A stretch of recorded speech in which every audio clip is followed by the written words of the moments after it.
हाँ जी, राम राम जी। क्या हाल चाल आपके। उम्मीद करता हूँ आप और आपका परिवार ठीक ठाक होगा। हरियाणा में कच्चे कर्मचारियों को हटाने के आदेश जारी कर दिए हैं। जो सरकार इलेक्शन से पहले ये कहती थी कि नए कर्मचारी डिपार्टमेंटों में आ गए हैं, तो पुराने कर्मचारी जो कच्चे कर्मचारी लगे हैं उनको हटाना नहीं है, बल्कि उनको एडजस्ट करना है। ऐसा ही कुछ हुआ था अध्यापकों की भर्ती में। जब टीजीटी की भर्ती हुई थी तो वहाँ पर पहले से हरियाणा कौशल रोजगार के माध्यम से अध्यापक काम कर रहे थे और बोला गया था कि इन कर्मचारियों को हटाना नहीं है, इन अध्यापकों को हटाना नहीं, इनको एडजस्ट करेंगे। और ऐसे ही जब ग्रुप डी की भर्तियां हुई है तब ये कहा गया कि भाई जो हरियाणा कौशल रोजगार के माध्यम से कर्मचारी लगे हैं उनको हटाना नहीं है, उनको एडजस्ट करेंगे। लेकिन दोस्तों अब इलेक्शन हो चुके हैं, इलेक्शन के नतीजे भी आ चुके हैं और अब आदेश आ गए हैं कि यदि किसी डिपार्टमेंट में कच्चा कर्मचारी काम कर रहा है और वहाँ पर नया पक्का कर्मचारी आ जाता है तो पक्के कर्मचारी को ज्वाइन करवाओ और कच्चे कर्मचारी को इज्जत के साथ घर पे रवाना कर दो। जी हाँ, इसके बाद में हम बात ये भी करेंगे ये चीज़ सही है या गलत है। पहले तो ये चीज़ देख लो कि ये नोटिस जारी हुए हैं या नहीं हुए हैं। तो दोस्तों यहाँ पर आप देखेंगे ये हरियाणा के सभी डिपार्टमेंटों के पास नोटिस भेजा गया है। Joining of newly posted group D common cadre employees and adjustment of surplus contractual employees engaged through Haryana Kaushal Rozgar Nigam limited और working under outsourcing policy part 2। तो दोस्तों यहाँ पर ग्रुप डी में अभी नए कैंडिडेट की ज्वाइनिंग यहाँ पे नाम आया है और उनको ज्वाइनिंग करनी है, उनके ज्वाइनिंग के ही आदेश हैं। साथ में जो अन्य कर्मचारी काम कर रहे हैं उनको एडजस्ट सरप्लस के बारे में कहा गया है। ठीक है, तो यहाँ पर अब देख लेते। तो दोस्तों यहाँ पर लिखा हुआ है, ऊपर तो सारी बात वो लिखी हुई है कि जिनको 5 साल से ज़्यादा का समय हो गया है उनको तो पक्का जो जॉब सिक्योरिटी का है वो दे दिया है, प्रावधान कर दिया है। ऊपर यही बात लिखी, उनको हटाना नहीं है। लेकिन दोस्तों फिर भी बंदे रह जाते हैं आपके डिपार्टमेंट में और वहाँ पर कॉन्ट्रैक्ट के कैंडिडेट काम कर रहे हैं तो उनको हटा दिया जाए, उनको रिलीव कर दिया जाए। ठीक है, applying the principle of first in first out, that is the contractual employee with the most length of engagement to be firstly relieved। ठीक है, तो यहाँ पर अब हटाने के आदेश हैं वो जारी कर दिए हैं।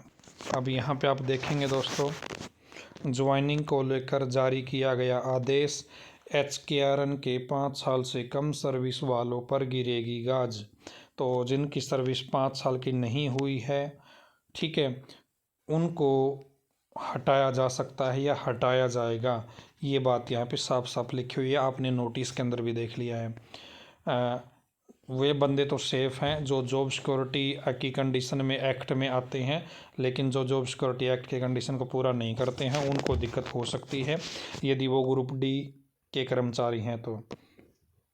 ठीक है ना। और यहाँ पर लिखा गया है, यहाँ से हम पढ़ना स्टार्ट करते हैं। तो ऐसे कर्मचारी को कार्य मुक्त नहीं किया जाएगा, ऐसे मामले विभाग खुद देखेगा। नवनियुक्त ग्रुप डी कर्मचारी और हरियाणा अनुबंधित कर्मचारियों अधिनियम के दायरे में आने वाले HKRN कर्मचारियों के एडजस्टमेंट करने के बाद जिला स्तर पर पद रिक्त नहीं है तो HKRN के माध्यम से 5 साल से कम सर्विस वालों को हटाया जाएगा। यदि पद रिक्त है तो उसकी नौकरी बची रहेगी, यदि पद वहाँ पे भर गए हैं तो दोस्तों उसको हटा दिया जाएगा। यानी कि दोस्तों हरियाणा में कच्चे कर्मचारियों को हटाया जाएगा यदि वो ग्रुप डी पर है और ग्रुप डी की नई भर्ती अब हो गई है और नए बंदों को यहाँ पे डिपार्टमेंटों के अंदर भेज दिया गया है।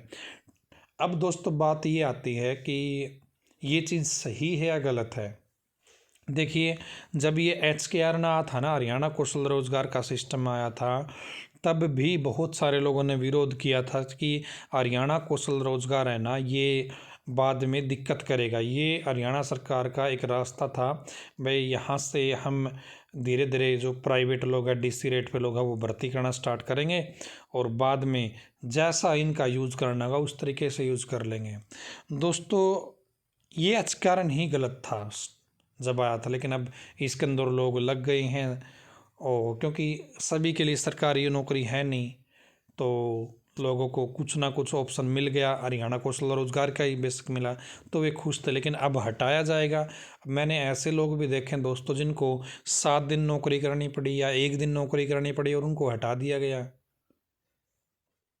ये कच्चे कच्चे का सिस्टम ही गलत है। सरकार को मैक्सिमम भर्तियां पक्की करनी चाहिए। जब कच्चे लोगों की ज़रूरत है, आपको डिपार्टमेंट के अंदर पद खाली पड़े हैं, आप कच्चे लोगों को भर्ती कर रहे हो, तो पक्की भर्ती वहाँ पे क्यों नहीं हो सकती। सरकार की जिम्मेवारी है ये, सही ढंग से भर्तियों का पैटर्न चलाए, प्रॉपर सिस्टम चलाए और भर्तियाँ करें। ठीक है, तो ये थी दोस्तों आप सभी के लिए अपडेट। आपकी देखिए, इसमें आपकी राय कुछ हो सकता है अलग हो। आपकी जो भी राय है कमेंट बॉक्स में ज़रूर बताइएगा कि ऐसे इस तरीके से जिनको 2 साल 3 साल हो गए काम करते हुए और अब उनको बेरोज़गार कर दिया जाएगा तो क्या सिस्टम रहेगा। आप कमेंट में ज़रूर बताइए। धन्यवाद दोस्तों।